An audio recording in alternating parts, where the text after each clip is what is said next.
성경에 여러 인물들이 참 많이 나타납니다마는 욥처럼 많은 고난을 받는 이가 드뭅니다. 그의 고난은 상상할 수가 없었던 것이죠. 그런데 욥을 찾아왔던 세 명의 친구들은 그 고난이 너의 죄 때문이라며 정죄하고 판단합니다. 욥과 세 친구와의 이 논쟁은 사실은 인간이 갖는 고통은 어디서 오는가에 대한 설전이기도 합니다. 즉 고난이 왜 왔지? 여기에 대한 이론들이 바로 욥과 세 친구와의 논쟁에서 벌어집니다. 세 친구들은 인간에게 갖는 고난들은 죄에 대한 결과로 이해했습니다. 그러니까 끊임없이 욥을 정죄하고 판단합니다. 욥아, 너가 당한 이 고난들은 다 너의 죄 때문이다. 욥은 여기에 한사코 반대합니다. 나는 죄를 범한 적이 그렇게 많지 않다. 처녀를 주목해 보지도 않았다. 악한 짓을 저지르지도 않았다. 너희들이 하는 그 정죄 받아들일 수 없다는 겁니다. 죄 때문에 이런 고난 당한다는 것을 수용할 수 없다는 겁니다. 이런 팽팽한 논리가 아주 수십 장에 걸쳐서 계속 진행이 됩니다. 이렇듯 욥에게 찾아왔던 세 명의 친구들은 독설가인 듯 보여지기도 합니다. 아주 매정해 보입니다. 처참한 환경 가운데 놓여 있는 욥에게 가서 계속 죄 때문이다. 너의 죄 때문이다. 그들의 이야기를 들어보면은 어떻게 저렇게 정이 없는가? 어떻게 저렇게 독설가인가? 이런 생각을 갖게 되는데 사실은 이 욥을 찾아왔던 세 명의 친구들은 그렇게 독설가나 매정한 사람이 아닙니다. 사실은 우리가 오늘 본문을 읽어보면은 욥을 찾아왔던 세 명의 친구들도 마음이 따뜻했던 위로자들이었습니다. 왜 이들을 독설가로 말하지 않고 위로자라 명할 수 있는가 하면은 11절에 보면은 그 내용이 잘 기록되어 있기 때문입니다. 11절에 그들이 욥을 위문하고 위로하려 하여 서로 약속하고 오더니, 사실 욥의 세 친구들이 욥과 논쟁을 벌이기도 합니다마는 처음에 온 이유와 목적은 고난 중에 있는 욥을 위로하고자 찾아왔다라고 11절에 기록되어 있기 때문입니다. 그러므로 우리가 누가 고난받는 우리의 주변에 이웃이 있을 때에 그 고난이 너의 죄 때문이다라는 정죄나 판단하기에 앞서서 먼저 위로할 수 있어야 합니다. 우리 저와 여러분 모든 이들은 교회 공동체도 마찬가지죠. 위로자가 되려고 애를 써야 됩니다. 저 사람 뭐 잘못이 없나 판단하고, 저 사람 뭐 부족함이 없나 그것 흠을 찾으려 하기보다도 모두가 다 속을 들여다보면은 아픈 구석이 있으니까 나의 작은 위로도 필요하지 않겠는가 하는 마음을 가져야 됩니다. 욥을 찾아왔던 세 명의 친구들은 처음 찾아올 때의 목적은 욥을 위로하기 위하여서라고 11절에 잘 기록되어 있습니다. 여러분, 살아가는 우리 주변을 잘 살펴보십시오. 위로가 필요 없는 사람이 한 사람도 없습니다. 다 위로가 필요합니다. 다 고통을 안고 살아갑니다. 힘들고 어려운 시간들을 보냅니다. 어떤 이들은 갑자기 알고 보니까 병이 덜컥 들었습니다. 여러분, 병문안 가보십시오. 얼마나 처량한지 모릅니다. 병 가운데 사는 사람들이 얼마나 처절한지 모릅니다. 다 우리 주변을 살펴보면 그런 인생을 살아가고 있습니다. 어떤 사람들은 먹고 살기가 얼마나 빠듯한지 아둥바둥 하루하루 힘겹게 살아가는 이들도 있습니다. 최근에 TV를 보니까요, 충북 어떤 마을에 20년 전에 농장을 하다가 다 친구나 이웃에게 보증서 가지고 그 돈을 농협에서 가지고는 저 먼 나라로 도망을 가버린 나머지 20년 세월 동안에 아이들 공부 제대로 시키지 못하고 빚 갚는다가 병들어 죽기도 하고 아직도 그 가난함에서 벗어나지 못한 사람들이 있는데 남의 돈을 다 가지고 날아가서 자기 자식들은 공부를 시키고 한국의 연예인으로서 이름을 알려지고 이런 일들이 벌어진 것을 보았습니다. 사실과 진실이 어디까지인지는 아직 자세히 알 수는 없습니다만은 어떻든 정말 친구와 이웃이라는 그런 마음으로 보증을 섰는데 그 보증의 빚을 다 자신들이 안고 허덕이며 인생을 살아가는 이들도 있습니다. 어떤 경우는 자녀를 부모보다 일찍 보내서 일생 가슴에 묻고 사는 부모도 있고 또 부모를 일찍 여의고 아픈 가운데 있는 자녀들도 우리 가운데 있기도 합니다. 저는 짧은 목회 기간 동안에 정말 잊을 수 없는 한 사람이 늘 떠오릅니다. 그건 이전에 사역했던 사역지에서 제가 교구를 담당할 때 부목사라서 교구를 했을 때 함께 사역했던 권사님 그 분을 잊지 못합니다. 그분에게는 두 아들이 있었습니다. 둘째 아들이 대학 다닐 때에 대학 수련회에 가서 물 익사 사고로 아들을 일찍 보내었습니다. 얼마나 원통하겠습니까? 두 아들 가운데 한 아들을 대학생 때에 잃어버리고 말았습니다. 그래서 하나 남은 큰 아들을 위해서 정성을 기울입니다. 필리핀 유학 가기를 할 때 필리핀 유학 가도록 다 돕고 또 힘 있는 대로 그 아들을 위해서 기도하였습니다. 잘 되었습니다. 거기서 직장을 얻고 거기서 결혼하여 손녀까지 낳고 잘 살았습니다. 그런데 제가 그 교구를 담당할 때에 그 권사님에게 필리핀으로부터 한 통의 전화가 왔습니다. 큰 아들이 어제 저녁에 심장마비로 죽었다는 소식을 들었습니다. 여러분 얼마나 처절합니까? 여러분이 알지 못하는 그 사람의 이야기를 들어도 여러분이 마음이 아마 짠할 겁니다. 두 아들 가운데 막내는 대학 수련회에 가서 사고사로 죽고 큰아들은 필리핀 가서 심장마비로 죽고 그때 나이가 큰아들도 30대 중반이었으니까 여러분 무엇으로도 위로가 될 수 없는 삶을 살아가는 이들이 사실은 우리 주변에 얼마나 많은지 모릅니다. 오늘 욥도 보십시오. 욥도 위로가 필요한 사람이거든요. 우리가 욥아 너가 그 고난을 당하는 것은 죄 때문이라 정죄하고 판단하기 전에 욥이 처한 상황을 자세히 한번 살펴보십시오. 하루아침에 모든 재산, 소떼와 양떼를 다 잃어버렸습니다. 그 이후에 10명의 자녀가 다 죽습니다.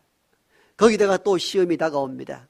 욥의 온몸의 피부병으로 인하여 욕창이 생겨서 질그릇 조각으로 끌고도 시원치 않다 그랬습니다. 여러분 얼마나 참혹합니까? 온몸에 피투성이가 돼서 피고름이 낭자한데 욥의 아내조차도 당신이 믿는 그 하나님을 욕하고 차라리 저주하고 죽어버리십시오라고 조언할 정도입니다. 얼마나 비참합니까 여러분들. 바로 이러한 소식을 듣고 욥의 세 명의 친구들이 욥을 찾아오는 과정이 오늘 우리가 읽었던 본문입니다. 그들은 오늘 11절에 위문하고 위로하고자 약속하여 서로 찾아왔다. 이렇게 11절에 언급을 하고 있습니다. 그러므로 오늘 우리가 살아가는 주변을 보면 병과 경제적 어려움과 환난과 풍파 속에 다 각각의 아픔을 소지하고 인생을 살아간다면은 이 욥의 세 친구들이 욥을 찾아올 때처럼 위문하고 위로하고자 찾아갈 필요가 있다는 것입니다. 왜? 모두가 아픔과 상처를 안고 인생을 살아가기 때문입니다. 그러므로 저와 여러분들이 살아갈 때 거기 허물이 있나 부족함이 없나 이래 찾아보려기보다는 내가 그 사람에게 가서 위로할 것은 없나 이렇게 위로할 수 있는 저와 여러분 되길 바랍니다. 할 수만 있다면 좀 위로하고. 교회 공동체는 그래야 되지 않겠나요? 다 어떤 무거운 인생의 짐을 지고 일주일에 겨우 한 번 만나는데 이것저것 부족하고 흠이 있는 것 찾아내서 끌기보다는 뭔가 힘들지 않았나? 얼굴 보니까 좀 그런데 뭔가 염려거리는 없습니까? 이렇게 위로할 수 있는 위로자가 될 수 있기를 소망합니다. 이런 참된 위로는 어떤 것이 참된 위로인가 하면요, 고난의 때에 고난받는 현장에 가서 고난받는 자와 함께 해주는 것, 이게 참된 위로입니다. 오늘 본문 11절은 이렇게 시작이 되죠. 그때에, 이렇게 시작됩니다. 그때에. 그때가 언제입니까? 바로 위에 욥에게 일어났던 상황을 이야기하는 겁니다. 그러면서 11절 이렇게 봤습니다. 이 시간적인 때를 말합니다. 그때에. 그때가 언제입니까? 친구들이 찾아온 때를 말하는데 친구들이 욥을 찾아올 때에 욥은 어떤 상태인지를 우리가 알 수 있잖아요. 앞에 설명드린 것처럼 재산 다 날아갔습니다. 자식 다 잃었습니다. 거기다가 온몸에 욕창이 생겨서 견딜 수 없는 고난 가운데 있을 때가 그때입니다. 그때. 사실은 우리가 누군가를 위로하고자 할 때는 때, 적절한 타이밍이 굉장히 중요하잖아요. 어떻게 위로가 가능하냐? 참된 위로가 뭐냐? 정말 고난당할 때에 필요한 거잖아요. 고난당할 때에. 뭐 십수년 다 지나고 난 뒤에, 그 어려운 시절 다 지나고 난 뒤에 찾아와서 참 미안했다.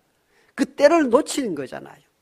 그 보증서 가지고 빚더미 앉아있는 그 촌 사람들이 얘기가 그거예요.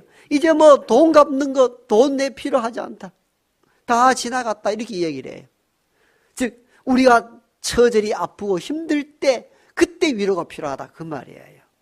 오늘 욥의 3명의 친구들이 찾아왔던 그 시점을 보세요. 그때가 언제입니까? 욥이 처절한 고난 가운데 있을 때였어요. 아내조차도 위로가 되지 아니할 때에 그때 찾아온 거예요. 그때 어디를 찾아옵니까? 욥이 사는 현장으로 찾아오잖아요. 그리고 위로는 고난받고 있는 때, 현장은 어느 현장? 고난받고 있는 곳으로. 즉 이 사람들은 여러 아라비아 지역에 흩어져 있는 사람인데 욥기 1장 1절에 보니까 욥은 어디 사람인가 하면 우수 땅이라 해놨어요. 그러니까 여러 지역에서 우수 땅으로 다 온 거예요. 우수 땅에는 왜 옵니까?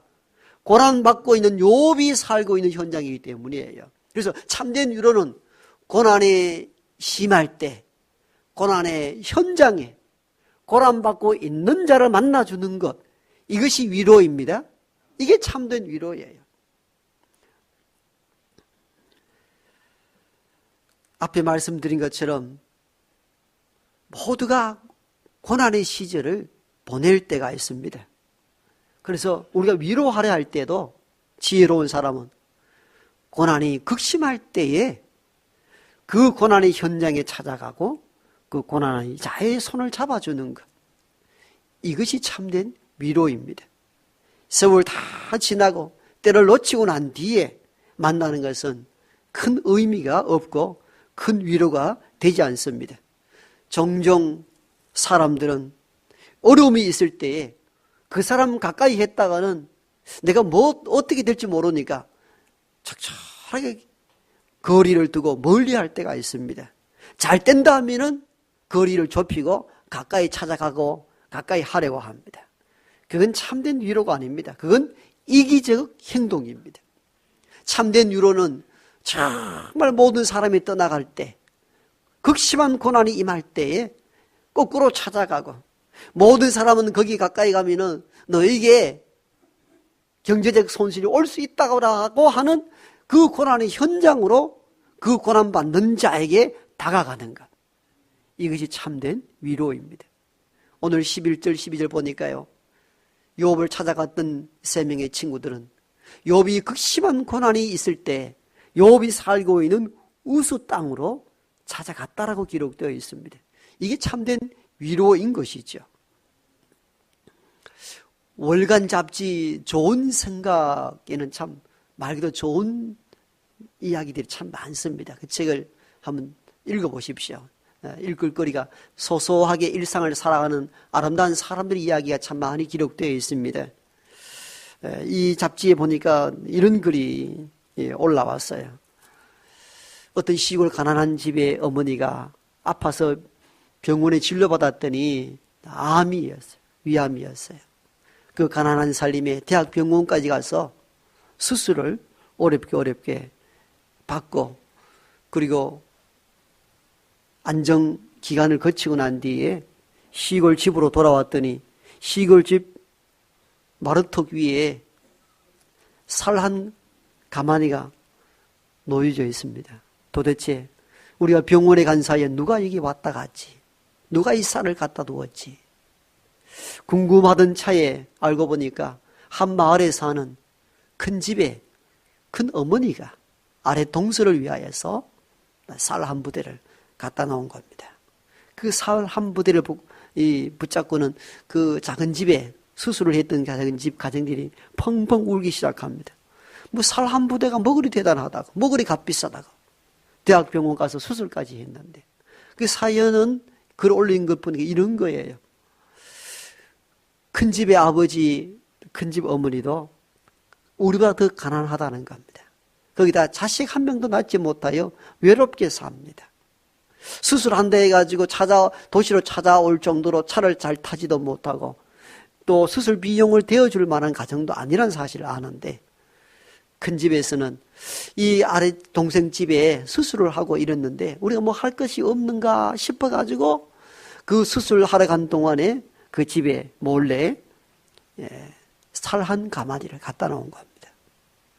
그 살도 옛날에 통일비가 나오는 그 정부미를 갖다 놓은 거예요. 그 글에는 그렇게 기록되어 있어요.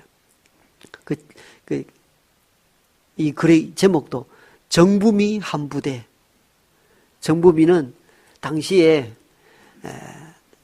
아주 윤기 나는 쌀에 비한다면은 양을 많이 수확하기 위하여 특별히 만들어낸 우리나라의 새로운 품종의 벼였잖아요.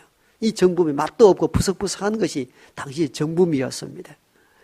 여러분, 별 값진 쌀도 아닌 그 정부미 한 부대에 왜 큰 감동이 되었겠어요? 진짜 큰 집이 우리를 위로한다는 사실들을 알았기 때문입니다. 이 사실을 나중에 알고는 큰어머니 그 가난한데 어떻게 이 쌀을 사오기로 했습니까? 했을 때에 큰 어머니가 이렇게 대답을 합니다. 이 보게, 내가 가진 것이 너무 없다 보니 자네에게 줄 것이라곤 이것밖에 없네. 정말 미안하네. 맛이 없는 쌀이지만도 양이라도 많이 해서 들고 어서 일어나게. 그 큰어머니 말로 이 이야기 끝이 납니다. 여운이 많이 남기지 않습니까? 값진 쌀은 아니었지만도, 정부미 한 부대였지만도 수술로 힘들고 어려운 작은 집의 가정을 돌아보고 위로하려는 그 마음으로 가정들이 회복이 일어나는 것이거든요. 여러분, 이게 참된 위로인 것입니다. 참된 위로라 해서 뭐 세상에 아주 값진 것을 주는 것만이 참된 위로가 아니에요. 가장 고난받을 때 그 고난의 현장에 찾아와서 그 손 한 잡아주는 것, 이게 참된 위로인 줄 압니다. 이게 위로인 것이에요. 야곱을 보십시오. 하나님이 어떻게 야곱을 위로하는지 이걸 보면은 우리가 배워야 될, 도전받아야 될 내용들이 참 많습니다. 야곱은 욕심이 많은 인생이었잖아요. 형의 것을 억지로 속여서라도 빼앗아가지고 내 것 만들려는, 말 그대로 야곱의 이름 속에 뒤꿈치를 붙잡다, 사기친다는, 사기를 치든지 뒤꿈치를 붙잡든지 그래야 내가 살겠다고 마음먹고 살았던 인생이 야곱이잖아요. 쌍둥이 형제 에서에 비한다면 내가 차지할 몫이 너무 없다 싶어서 배고픈 형에게 팥죽 한 그릇으로 형의 장자의 명분을 가지고 옵니다. 눈 어두운 아버지를 속여서 형이 받아야 될 축복권을 자기가 빼앗아 옵니다. 그래서 둘째로서 서러움을 인위적인 방식으로 다 가져보려고 했던 인생이 야곱이었잖아요. 그런데 형의 것을 다 가지고 왔을 때 잘 먹고 잘 살 줄 알았는데 다 빼앗긴 형이 그냥 있습니까? 죽이겠다고 덤비니까 부모님들이 하루아침에 작은 아들과 큰 아들 다 잃어버리겠다 싶어서 야곱 아들아, 너가 형제들이 분노하고 너를 죽이려 하니까 멀리 떠나가라.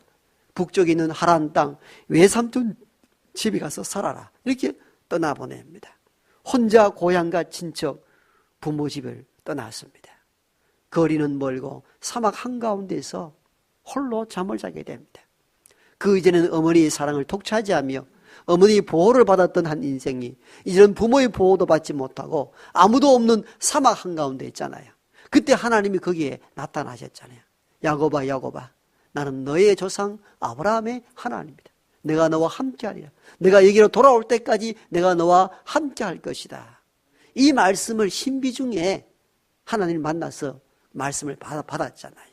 그러자 야곱이 거기에 베개에 있던 돌을 취하여서 제단을 쌓고 거기에서 제사를 드립니다.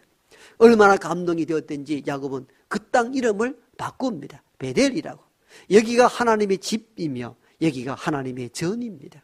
얼마나 감동이 되었으면 사막 여기가 하나님의 집이고 하나님의 전이라는 베델이라는 이름까지 지을 정도로 큰 감동을 얻게 됩니다. 야곱이 큰 감동을 얻을 때에 야곱이 현실적으로 뭐가 바뀐 게 있습니까? 아무것도 바뀐 게 없습니다.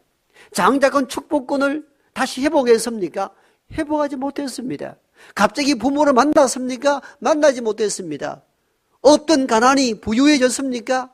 그렇지 않았습니다. 여전히 그는 사막 한가운데 있습니다. 현실적으로 바뀐 게 아무것도 없습니다. 그런데 왜 그렇게 감동하며 베델이라 이름 명하고 그렇게 하나님을 기뻐하며 찬양하며 예배를 드립니까? 제사를 드립니까? 이유가 무엇입니까?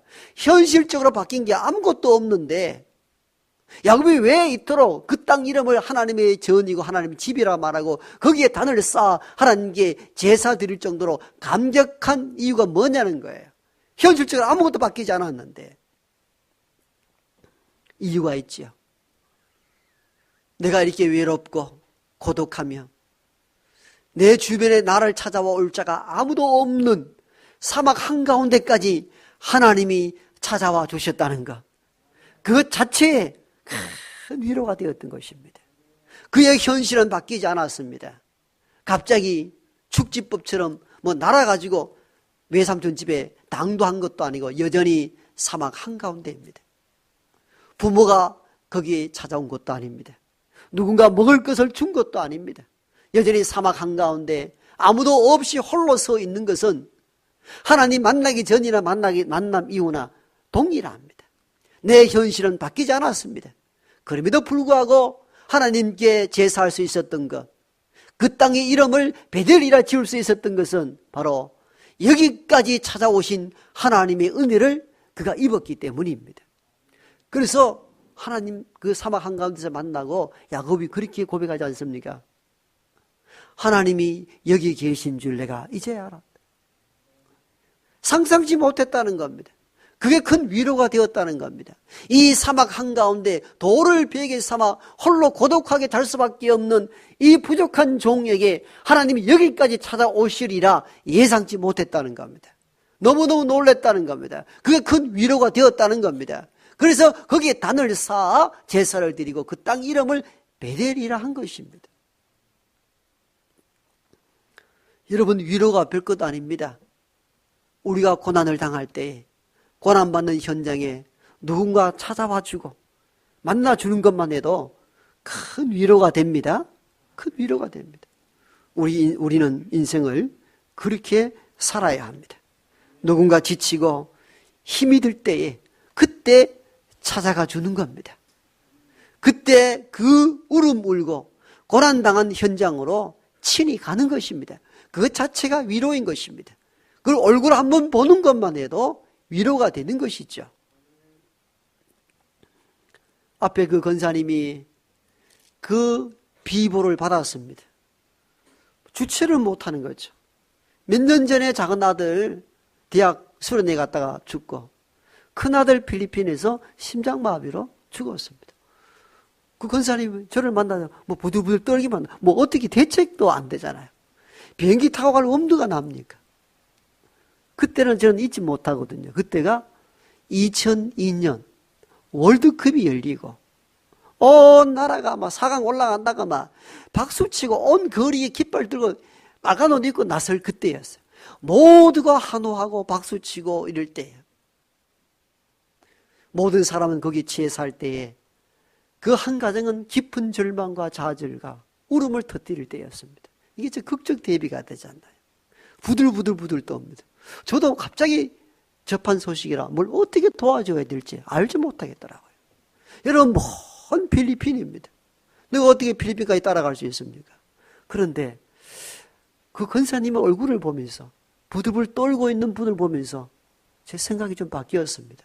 아, 이분을 그냥 장례식 잘 치르고 오라고 여기서 기도해야 될 일들이 아니라는 사실을 알았습니다. 그럼 담임 목사 찾아갔습니다. 목사님 들으셨죠? 이렇게 필리핀에서 사고가 났다는데 이 두 어른들 어떻게 보낼 수 있겠습니까? 제가 따라가겠습니다. 제가 그랬어요. 제가 교회에 그런 예산이 미리 준비가 안 됐으면은 제가 준비해서라도 가겠습니다. 제가 그랬어요. 그랬더니 담임 목사님이 강구를 해가지고 교구 식구들이 저에게 비행 티켓을 끊어주고 여비를 마련해 주셨습니다. 그래서는 두 어르신을 모시고 김해에서 필리핀까지 가서 장례를 치르고 온 적이 있었습니다. 그때 공항과 또 버스 터미널에서는 그때가 보니까 8강 이태리하고 열리는 거예요. 8강이 열린다고 막 박수치고 야단 날 그때 우리는 장례를 치르러 필리핀으로 갔다 온 적이 있었습니다. 그래서 그분도 어제 제가 이 설교를 준비하면서 원래 떠나온 것은 또 후임 목회자에게 또 자꾸 연락하는 게 안 좋은 것 같아서 연락을 안 하고 살았거든요. 어제 처음 연락을 했어요. 그 10년의 세월 훌쩍 지나갔지만도 서로 잊지를 못하는 거예요. 내가 뭐 물질을 주고 뭘 해준 것이 아니고 내가 고난을 방하고 내가 어떻게 할지 못할 때에 그 최 목사가 함께 해준 것 그것만 해도 위로가 됐다는 거예요. 여러분, 위로는 큰 것이 아닙니다. 큰 것이 아니에요. 고난에 직면해 있을 때 그 현장에 가서 그와 함께 하는 것, 그게 위로입니다. 여러분, 우리가 세상살이가 참 빠듯하잖아요. 다 어떻게 하면 남의 것을 빼앗아 먹고 남보다 짓밟고 올라가서 어떻게 살아남는가. 다 성공주의 속에 우리 인생을 살아가거든요. 사회나 학교나 모든 것이 다 그런 중심으로 세상은 움직여져 갑니다. 우리의 공부도 우리 모든 것도 상생하기 위하여 공부를 가르친 거 아니고 네가 좀 더 열심히 해야 그를 밟고 좋은 대학 좋은 직장 갈 수 있다고 다 이렇게 가르칩니다. 그러니까 세상이 참 건조하고 메마릅니다. 위로가 없습니다. 그러나 교회 공동체는 달라야 합니다. 교회 공동체만큼은 달라야 됩니다. 하나님을 나의 구주로, 나의 창조주를 믿고 예수 그리스도를 나의 구주로 고백하는 교회 공동체는 사회의 모임과 성격이 달라야 됩니다. 모임에는 서로 얼굴을 마주보면은 위로할 수 있어야 합니다. 위로할 수 있어야 됩니다. 욥의 3명의 친구들이 오늘 11절에 그렇게 기록되어 있잖아요. 그때에 욥을 위문하고 위로하고자 서로 약속하여 오더니 우리의 마음 언저리는 늘 이게 기본적으로 깔려 있어야 됩니다. 만나면 손잡아주고 위로하고자 하는 것. 만나면 허물이 없나? 책 잡을 것이 없나? 보는 것이 아니라 저 사람도 본듯해 보이는데 한꺼번에 속을 들여다보니까 다 속상함과 아픔과 고통 속에 살아간 어떤 것이 있겠다 싶어서 늘 위로할 수 있었으면 좋겠습니다. 위로는 많은 물질이나 귀한 것이 들어가야 위로가 되는 것이 아닙니다. 오늘 본문에 보면은 그들은 그냥 찾아온 거예요. 욥이 고난을 당할 때 이처럼 교회 안에 만나는 형제 자매끼리 손 꼭 잡아주고 힘들지 어렵지 위로할 수 있기를 바랍니다. 이사야 40장에 보니까 하나님은 이사야를 통하여 내 백성에게 이렇게 선포하라 말씀합니다. 이사야야, 내 백성을 위로하라. 내 백성을 위로하라. 하나님은 여기에서 이사야에게 이렇게 하는데 너의 백성이 아니고 너그 동족이 아니고 나 하나님의 백성 이렇게 표현을 합니다. 이사야서는 1장에서 39장까지가 바벨론 포로기 이전에 주셨던 메시지로서 메시지 핵심은 심판과 책망이었습니다. 왜? 심판받기 전에 돌아서라고, 회개하고 돌아서라고 1장에서 39장까지는 회개와 심판, 너 그렇게 하면 멸망당한다 이 말씀을 계속 전하다가 갑자기 40장부터는 위로와 소망의 메시지를 막 줍니다. 왜냐하면 40장부터는 멸망당한 이후에 포로기에 다 잡혀갔던 인생을 사는 그 시대에 전했던 말씀이기 때문이에요. 그래서 1장 39장과 이후 40장부터 분위기와 성격이 완전히 달라지기 시작합니다. 왜요? 그때는 심판 더 이상 이야기될 필요, 이제 심판 당해버렸으니까. 그때부터는 이사야를 통하여 계속 위로와 소망을 주십니다. 그 첫 번째 대목이 바로 이 대목에서 이사야야, 내 백성을 위로하라. 내 백성을 위로하라. 우리 모두는 위로가 필요한 사람들입니다. 교회에 여러 이웃들, 또 병과 여러 어려움으로 나오지 못한 분들을 향해서도 찾아가서 위로하는 참된 위로자의 삶을 살아갈 수 있는 저와 여러분 되기를 소망합니다.